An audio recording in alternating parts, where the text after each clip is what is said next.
चलिए, my dear student, आप कैसे हैं। आज मैं आपको जीएस में एक नया टॉपिक फिर लेकर आपके बीच आ रहा हूं। अगर आप मेरे चैनल पर नए हैं तो चैनल को सब्सक्राइब करिए ताकि मेरा उत्साह बढ़े और आपको और वीडियो मैं दे सकूं। आज का मेरा टॉपिक जो है वो काकोरी कांड पे है। आइए हम आपको काकोरी कांड पे सामान्य जानकारी देते हैं। काकोरी कांड क्या है? काकोरी कांड, काकोरी कांड, इससे भी प्रश्न बनते हैं कंपटीशनों में, इससे प्रश्न पूछे जाते हैं काकोरी कांड पर। काकोरी कांड के जो मुख्य नायक थे वो थे पंडित राम प्रसाद बिस्मिल, असफाउल्ला खां, रोशन सिंह और राजेंद्र लाहिड़ी। अब ये कांड क्या है काकोरी कांड, थोड़ा सा हम और आपको पीछे ले चलते हैं। गांधी जी का जो असहयोग आंदोलन 1922 में चौरी चौरा कांड के बाद जब स्टॉप कर दिया गया तो भारत के तमाम नौजवान जो क्रांतिकारी विचारधारा के थे वो गांधी जी के विचारों से सहमत न होकर के इन लोगों का मानना था कि हम क्या करें, क्रांति ला करके एक तरह से हम एक सेना बनाएं, एक तरह से एक दल बनाएं जो हथियार बंद हो, अंग्रेजों को मुंह तोड़ जवाब दे। ऐसे में चंद्रशेखर आजाद के नेतृत्व में एक दल बनता है हिंदुस्तान सोशलिस्ट रिपब्लिक दल। हिंदुस्तान सोशलिस्ट रिपब्लिक दल जो था उसका मेन काम, मुख्य कार्य था अंग्रेजों से हथियार के माध्यम से लड़ाई करना। यानी अंग्रेजों की विचारधारा हम अहिंसकवादी तरीके से नहीं, हिंसक प्रवृत्ति से करके हटाएंगे, उनको देश से निकालेंगे। ये इनकी विचारधारा थी। इसी विचारधारा के तहत ये लोग अपने दल को जब तैयार किए तो दल तैयार करने में खर्च आता है। अब वह खर्च कहां से आएगा, यह समस्या पैदा हो गई। खर्च कहां से आएगा? पंडित राम प्रसाद बिस्मिल क्या करते हैं, डकैती का एक प्लान बनाते हैं, लेकिन उस डकैती के फर्स्ट प्लान में वो असफल हो जाते हैं। पुलिस को उसकी खबर लग जाती है और पुलिस मुठभेड़ में जब होता है रामप्रसाद बिस्मिल की टीम से और पुलिस के बीच में, तो रामप्रसाद बिस्मिल नदी में कूद जाते हैं। लोगों को यह लगता है कि रामप्रसाद बिस्मिल नदी में कूद गया और उनकी मौत हो गई, लेकिन ऐसा हुआ नहीं। रामप्रसाद बिस्मिल 1 वर्ष तक छिप करके नाम बदल बदल के काम कर रहे थे और अपनी जो उनका दल था हिंदुस्तान सोशलिस्ट रिपब्लिक दल, उसके लिए काम कर रहे थे। 1 वर्ष बाद 9 अगस्त 1925 को 9 अगस्त 1925 को ये क्रांतिकारी लोग, जो युवाओं का टीम था, ये लोग प्लान बनाते हैं कि काकोरी स्टेशन के पास ट्रेन में जो खजाना जा रहा है उसको लूटा जाए, सरकारी खजाने को लूटा जाए।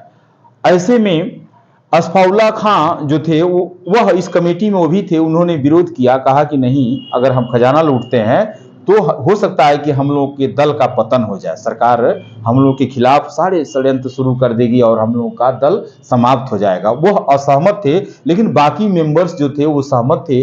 और क्या होता है, ये लोग काकोरी स्टेशन पर ही, स्टेशन के बाहर ही लूटने का प्लान बनाते हैं। उस समय ट्रेनों में लास्ट बोगी में खजाना जाता था। जो गार्ड वाली बोगी होती है उसी में तिजोरी रहती थी, उसी तिजोरी में पैसे भर के जाते थे और जंजीर के माध्यम से उसमें लॉक रहता था।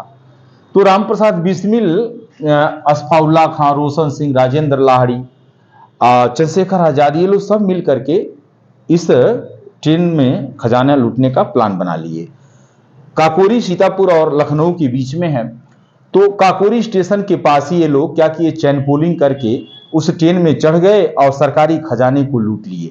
पंडित राम प्रसाद बिस्मिल जो खजाना, जो तिजोरी थी वो उसमें जंजीर लगा था, इन्होंने अपनी कुल्हाड़ी से उस जंजीर को काटा। इतना उत्साह था कि वो जंजीर भी कट गई और खजाना ये लोग लूट लिए और चादर में रुपए बांध करके लोग लखनऊ की तरफ भाग आए। उसके बाद अंग्रेजों को लगा कि अरे ये तो हमारे सीने पर इतना बड़ा अटैक, यानी मेरी आर्थिक कमर तोड़ने के लिए संगठन तैयार है। अंत में वो सब सारे हथकंडे अपना दिए अंग्रेज। इन्हीं के बीच का एक साथी, कौन साथी था बताइए? एक साथी पकड़ा गया और उसे, बलबीर नाम था शायद, पकड़ा गया और उसे सरकारी गवाह बना लिए। जब वो सरकारी गवाह बन गया तो अन्य साथी भी पकड़े गए और 40 लोगों पर मुकदमा सब चलाए। हिंदुस्तान सोशलिस्ट रिपब्लिक आर्मी के 40 मेंबरों पर मुकदमा चला, जिसमें 4 लोगों पर मौत की यानी फांसी की सजा सुना दी गई, जिसमें पंडित राम प्रसाद बिस्मिल, असफाउल्ला खां, रोशन सिंह, राजेंद्र लाहिड़ी, इन लोगों पर मुकदमा चलाए, इन लोगों को फांसी की सजा सुना दी गई। राम प्रसाद बिस्मिल की फांसी गोरखपुर में हुई। फांसी के बाद से उनके शरीर को उनके माता पिता को सुपुर्द कर दिया गया। गोरखपुर के बगल में राप्ती नदी बहती है, उस नदी के तट पर राम प्रसाद बिस्मिल का संस्कार कर दिया गया और इस संस्कार में इतिहासकारों ने बताया है कि लाखों लोग, 1.5 लाख से ऊपर लोग उमड़ पड़े थे। यानी यह काकोरी कांड अंग्रेजों की चूलों को हिला दिया। अंग्रेज इन लोगों से दहशत खाते थे कि भाई ये कैसे नौजवान हैं जो 10 नौजवान मिलकर के ट्रेन को इस तरह कर दिए। तो अंत में वो सब इस दल को पतन करने के लिए सारा हथकंडा अपनाए। राम प्रसाद बिस्मिल के बाद उनके 3 अन्य साथियों की भी फांसी फैजाबाद में दे दी गई और इस तरह से काकोरी कांड के जो नायक थे वो लोग शहीद हो गए आज़ादी में। मित्रों, ये ध्यान देना चाहिए, आज़ादी में किसी की भूमिका अधिक हो, किसी की कम हो, लेकिन उद्देश्य सबका एक ही था।